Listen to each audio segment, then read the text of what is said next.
ये 11/1/2023 का पेपर निकालिए आप लोग। चलिए शुरू करते हैं। CDP फर्स्ट क्वेश्चन है, सुनिएगा ध्यान से। प्रथम प्रश्न बोलता है कि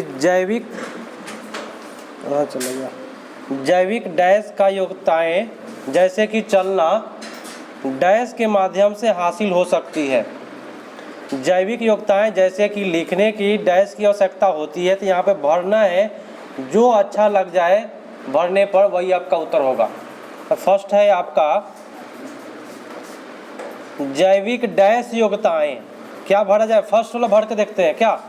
जैविक प्राथमिक योग्यताएं जैसे कि चलना, उसके बाद भरना है परिवेश के साथ आनंदमयी अंतःक्रियाएं, यहाँ तक भरना है, के माध्यम से हासिल हो सकती है। जैविक योग्यताएं जैसे कि लिखने के लिए अब भरना है फिर से द्वितीय स्पष्ट अनुदेशन की आवश्यकता होती है। तो यहाँ आपका सबसे बेटर उत्तर जो हो जाएगा ए नंबर उत्तर सबसे बेटर, इसमें भरिएगा तो लगेगा। ठीक है, चलिए। तो जैविक योग्यताएं जो भी होता है आप याद रखिएगा, जैविक योग्यताएं वो क्या कहलाता है? प्राथमिक योग्यताएं। ठीक है, प्राथमिक वाला भरेंगे जैविक योग्यता। ठीक है, वो बेटर होगा। तो ऑप्शन नंबर 2 में दिया है द्वितीय योग्यता, इसलिए गलत हुआ है। उसके आगे आपका दिया है प्राथमिक, तो ठीक है, लेकिन स्पष्ट अनुदेशन स्वर निर्देशित ये जो वर्ड है ये आपको नहीं भराएगा यहाँ। सबसे बेटर आपका उत्तर आपका ये पढ़ ही जाएगा। नेक्स्ट है, सुनिएगा, उसको लिखवाएंगे हम अच्छे से। 2 नंबर पर आते हैं, क्योंकि वो प्रश्न जो है पूरा बना करके लिखवाना पड़ेगा। प्रश्न 2 नंबर देखिए सभी कोई ध्यान से, कि विकास के संदर्भ में निम्नलिखित में कौन सा कथन सही है? बताइए आप लोगों, कौन सा हो जाएगा? एक में क्या गलती है? के वाला ही भी लगा हुआ ना, चलिए गलत हो गया। बी, विकास का क्रम विशिष्ट से सामान्य की ओर, क्या सामान्य से विशिष्ट होता है, यहाँ पे उल्टा लिख दिया। बात समझ रहे हैं ना आप लोग सर? चलिए। सी में क्या है? विकास बाहर से केंद्र की ओर। हम आपको क्या बताए थे? केंद्र से बाहर की ओर बताए थे, ये उल्टा बोल रहा है। तो क्या हो जाएगा? विकास सिर से पैर की ओर, इसको कहते हैं शीर्षगामी। और केंद्र से बाहर की ओर होता है, उसको क्या कहते हैं? लेकिन यहाँ तो उल्टा सी में गलत लिखा हुआ है। क्या तो उत्तर कौन सा होगा? डी। आगे बढ़े। प्राथमिक कक्षा के बच्चों के लिए निम्नलिखित में कौन सा प्राथमिक समाजीकरण की संस्था है? ये तो पता है आप लोग को। हाँ, परिवार हो जाएगा प्राथमिक, ये तो किसी को दिक्कत नहीं होगा। ये सांस्कृतिक, धार्मिक और मुद्रा संचार का ऐसा संस्था है, द्वितीय संस्था है, याद रखिएगा। चलिए, अब पियाजे वाली बात है कि जिन पियाजे के संज्ञानात्मक विकास सिद्धांत के अनुसार बच्चे किस अवस्था में चिंतन को मानसिक रूप से परिवर्तित कर सकते हैं? कौन अवस्था में बच्चा चिंतन को मानसिक रूप से बदल सकता है? कौन में आ जाएगा? मूर्त में आएगा। यहाँ पे लिखा हुआ है चिंतन को मानसिक रूप से परिवर्तित कर सकता है, तो कहीं भी रुकावट नहीं आ रहा है, बच्चा अच्छा से चिंतन कर सकता है। तो ये बात किस में जाएगा? मूर्त में। अच्छा से बच्चा चिंतन कब करेगा? जब सामने कुछ होगा तब ना। और सामने को बोलते हैं मूर्त, है ना, प्रत्यक्ष में। अगला है, एक सेकेंड, हाँ, जिन पियाजे के अनुसार हमारे मौजूदा स्कीमा में अनुभव को लगातार सम्मिलित करने की प्रक्रिया क्या कहलाती है? क्या कहलाती है? चलिए, आपका उत्तर चला गया समावेशन। बहुत अच्छा बात है। आत्मसात कहते हैं कि नई स्कीमा में पुराने स्कीमा में नया जानकारी जोड़ना क्या कहलाता है? आत्मसात कर। लिखवाए थे ना। चलिए, आपका उत्तर ए पर। अब 6 पर आइए, एकदम मजा तरीका से करेंगे ताकि अच्छा लगे। निम्नलिखित में कौन सा सिद्धांत सीखने की प्रक्रिया में चर्चा और वाद विवाद को बहुत महत्व देता है? बताइए कौन ऐसा है वाद विवाद के लिए जाना जाता है? हाँ, तो वाद विवाद सबसे पहले पकड़ना है कहाँ होता है? समाज में। तो समाज में हो जाएगा, तो समाज किन का है? वाइगोस्की का। बस हो गया, यही करना है। आगे प्रश्न कहता है कि एक विद्यार्थी को किसी सवाल से जूझते देख उसकी अध्यापिका उस सवाल की भाषा को सरल करने और कुछ संकेत देने का निर्णय लेती है। आप बताइए उत्तर क्या गया?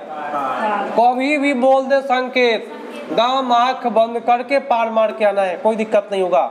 उत्तर आ गया पार पर, 3 नंबर। अब आते हैं नेक्स्ट प्रश्न पर, पूरे ध्यान से। कोलबर्ग की बात कर रहा है कि लॉरेंस कोलबर्ग ने बच्चे एवं वयस्कों में नैतिक तर्क का मूल्यांकन के लिए किसका उपयोग किया है? अब आपका ऑप्शन देखिए, परिकल्पित स्थितियां, कागज कलम आधारित परीक्षण, ये तो सही नहीं होता है। बी में क्या गलती? कागज, पेपर पेंसिल गलत होता है, इसको बोलते हैं कागज वाले बात। क्या हो जाएगा? परिकल्पित स्थितियां, माने स्थिति के अनुसार नैतिकता आदमी का होना चाहिए। नैतिक वाली बात जो बोला है वो कौन बोला है? कोलबर्ग बोला है। रिपोर्ट्स कार्ड गलत होता है, कागज कलम आधारित परीक्षण गलत होता है, और चित्रकला, भाई कोई कभी सुने हैं कि चित्रकला के बारे में कोलबर्ग बोले हैं? नहीं बोले, तो हम क्यों नहीं भाई 1 नंबर मार देंगे। चलिए अगला प्रश्न है रचनावाद। ध्यान से समझिए, मजा आएगा। रचनावाद का समर्थन करने वाले किसे महत्व देते हैं? रचना बोले तो निर्माण, तो किसको महत्व देगा भाई रचना वाला? बाल केंद्रित, तभी बच्चा कुछ निर्माण कर पाएगा। बाल केंद्रित पर जाएंगे तो। अब भाई बी में क्या गलती कर दिया है ये बताए? अनुत्तरदायी, क्या गलत है? अनुत्तरदायी, ये गलत वर्ड है। और सी में क्या गलत है बताए सर? अनदेखा करना। और डी में क्या गलत है?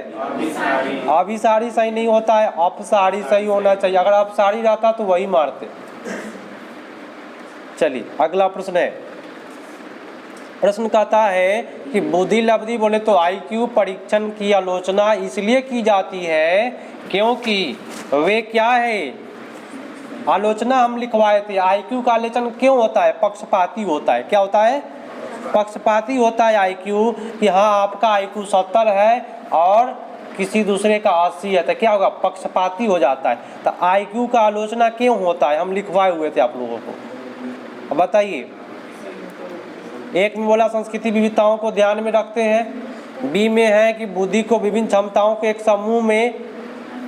एक समूह के रूप में मानते हैं। परीक्षण वाला आपका गलत होता है। नहीं, परीक्षण निष्पादन पर पर्यावरण कारणों के प्रभाव को नज़रअंदाज करते हैं। तो ये नज़रअंदाज हो जाता है जब आईक्यू की बात आती है ना, तो पढ़ाई वाली बात नज़रअंदाज आ जाती है। माने तुम्हारा आईक्यू ज़्यादा है ना, इसका कम है, तो वहाँ पढ़ाई वाली बात ही क्या हो जाएगा? नज़रअंदाज हो जाएगा। तो आईक्यू में कभी भी क्या होगा? पक्षपात होगा। तो पक्षपात में क्या आता है शब्द? नज़रअंदाज करना। नज़रअंदाज क्या होता है? एक प्रकार का पक्षपात का ही रूप है। तो लिखा जाए यहाँ पे बुद्धि लब्धि आईक्यू परीक्षण की आलोचना क्यों होती है? तो यहाँ पे लिखिएगा नज़रअंदाज करने से। चलिए 11 नंबर प्रश्न है, मजेदार प्रश्न है। हम आपको बार बार ट्रिक सिखाते हैं आप लोगों को कि कभी भी पहले भाषा बोले या बाद में विचार बोले, कौन जाएगा? वाइगोस्की चला जाएगा। लेई वाइगोस्की ने प्रस्ताव किया कि भाषा चिंतन को क्या करता है? सुसाध्य करता है। ये बात बोला है। डी होगा, बी कैसे होगा? हाँ डी। चलिए बहुत अच्छा। अगर पियाजे की बात रहता तो क्या करता? पहले विचार को कर देता और बाद में भाषा को, तो क्या हो जाता? पियाजे का हो जाता। कोई दिक्कत नहीं। चलिए अगला प्रश्न है कि जेंडर प्रमुख रूप से एक डैश निर्मित है। भाई जेंडर क्या है? जेंडर की बात करें तो सामाजिक मारेंगे, और लिंग की बात करें तो जैविक। कोई दिक्कत नहीं जा रहा है। चलिए अब आया कथनकरण, सबसे मजेदार चीज है। अब अभी कथन कहता है कि विविध सामाजिक आर्थिक पृष्ठभूमि वाले विद्यार्थियों की आवश्यकता को पूरा करने के लिए एक शिक्षक को मानकीकृत पटचर्या अपनाना चाहिए। ये बात सही बोला कि गलत?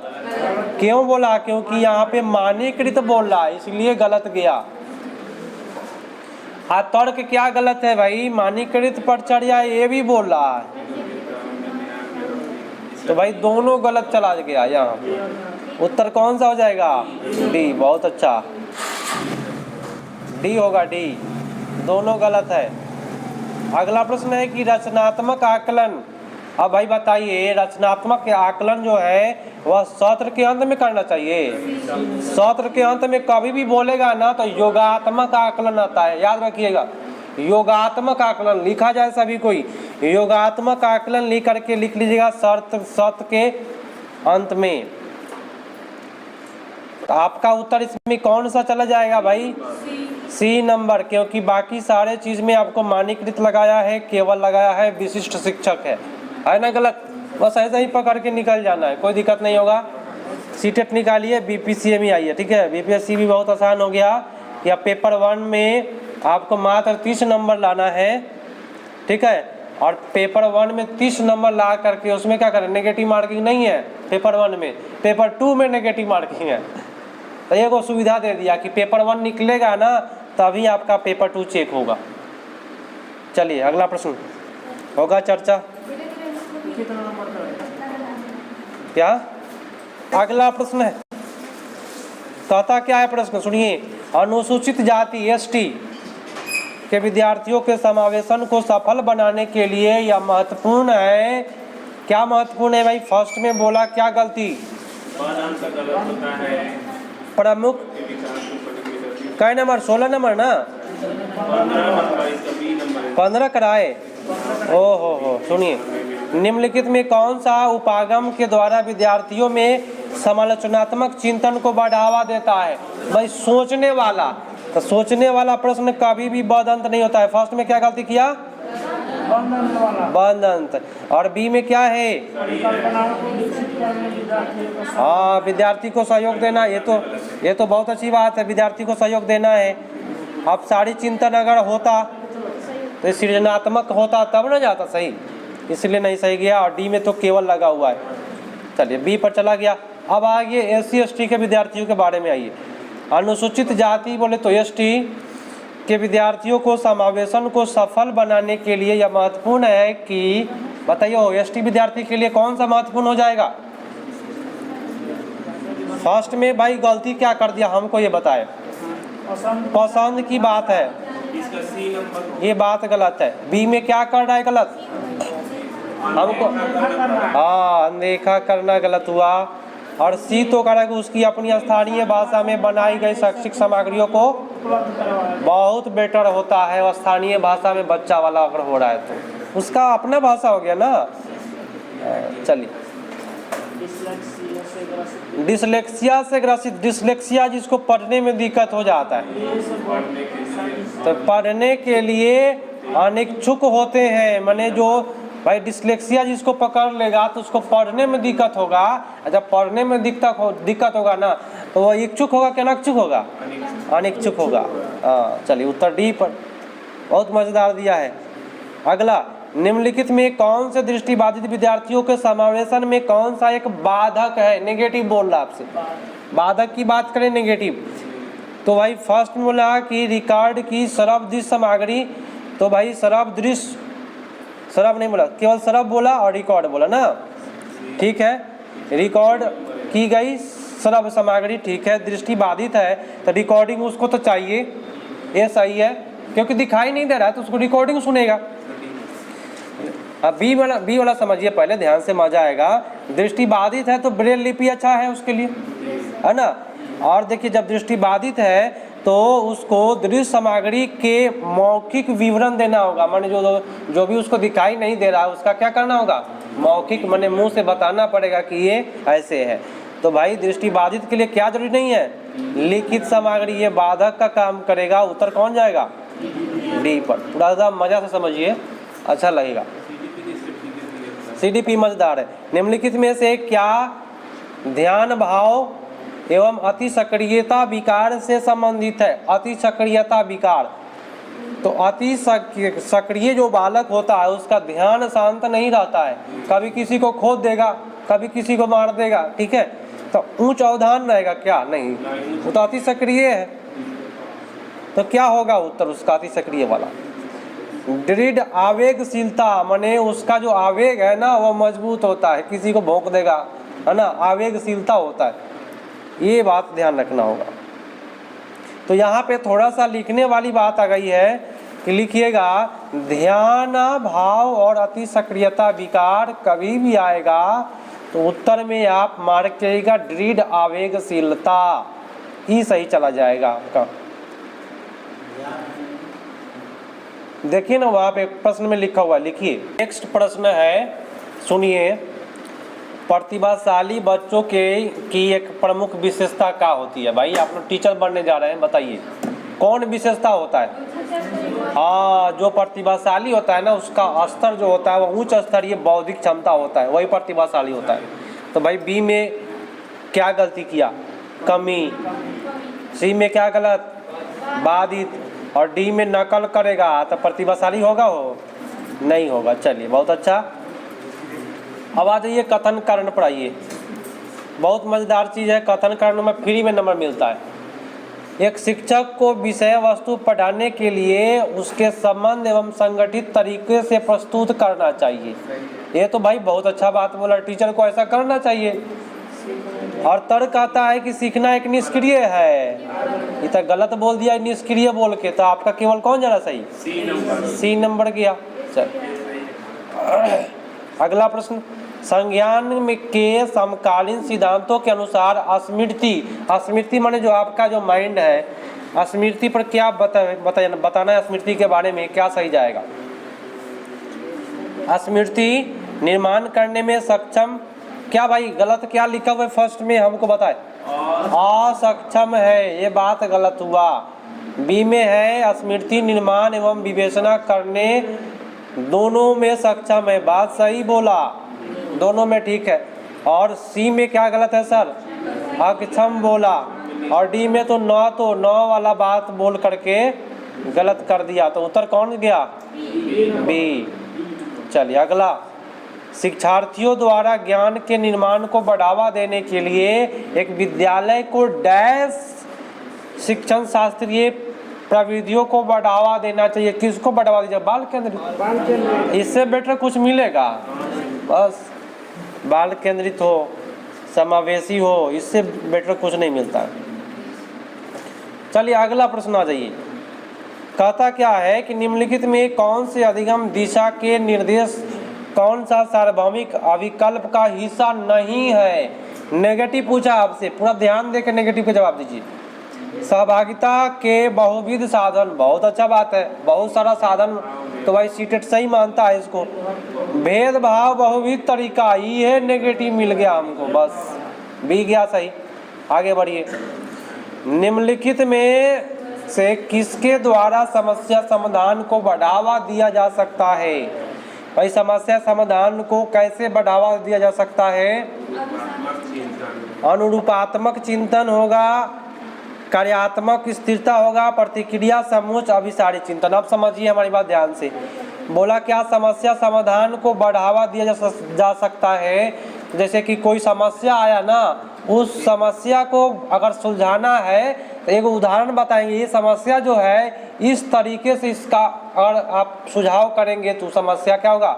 समाधान हो जाएगा इस तरीके से। मतलब क्या हो गया?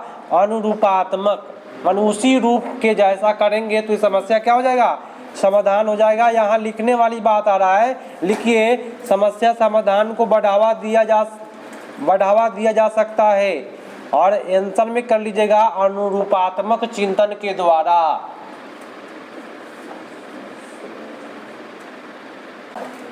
अब आइए कथन कारण, सबसे मजेदार प्रश्न। नेक्स्ट क्या कहता है कि विद्यालय आने से पूर्व छोटे बच्चे में अपने परिवेश की समझ बनाने के सहज सिद्धांत मौजूद होता है। बात सही है कि नहीं? सब बहुत अच्छा बात बोला है। और तर्क में क्या गलती बोल दिया सर? अनदेखी करनी चाहिए, ये बात बोला। इस प्रकार की समझ पूरी तरह से अतार्किक और इसकी अनदेखी करनी चाहिए, बात गलत हुआ। उत्तर कौन जाएगा? चलिए बहुत दिक्कत, कोई दिक्कत है? बहुत दिक्कत नहीं है कोई दिक्कत नहीं। अगला प्रश्न क्या कहता है भाई कि भावनाओं के बारे में निम्नलिखित में कौन सा कथन सही नहीं है? नेगेटिव पूछ रहा है, नेगेटिव पर थोड़ा वहाँ फोकस करिएगा, क्योंकि नेगेटिव को आदमी वहाँ पे पॉजिटिव मार्क आ जाता है। हाँ, ये गलती होता है एग्जाम में।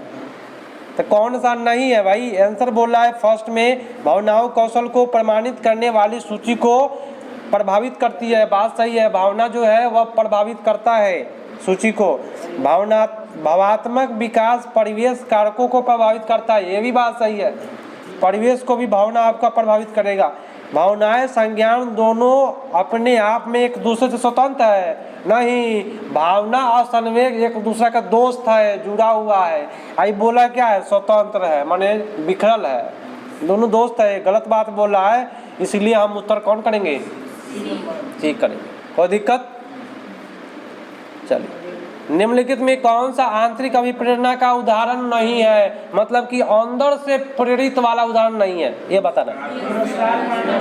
जिज्ञासा अंदर का है, रुचि अंदर का है, स्पष्ट चाहत ये भी आपका क्या, स्पष्टता की चाहत ये भी अंदर का है, लेकिन है पुरस्कार बाहर से न मिलता है, बस यही हो जाएगा, ये आंतरिक नहीं है। अगला है कि सीखना अधिगम प्रभावी होता है जब, कब प्रभावी होगा भाई? सबसे बेटर उत्तर आपको दिखाई दे रहा होगा ये नंबर में। वस्तुओं को वास्तविक जीवन के अनुभव के साथ जोड़ देंगे तो सबसे प्रभावी सीखने वाला हो जाएगा, बच्चा खूब सीखेगा मजा से, है ना। तो बी में क्या गलती था, जटिल हो गया, और सी में असंबंध, डी में क्या गलत, न लगा दिया क्या। और अंतिम प्रश्न है सीडीपी का 11 जनवरी 2023 का है ना। एक अनुकूल समर्थित सीखने का वातावरण बनाने के लिए एक शिक्षक को क्या करना चाहिए भाई? विद्यार्थियों के बीच सहयोग की भावना, सबसे बेटर ये है। तो बी में गलती क्या किया कि नहीं छुए आप लोग, कम बोला इसलिए, और सी में बचना, डी में नहीं। बस हो गया आपका कल्याण, पास हो गए। चलिए।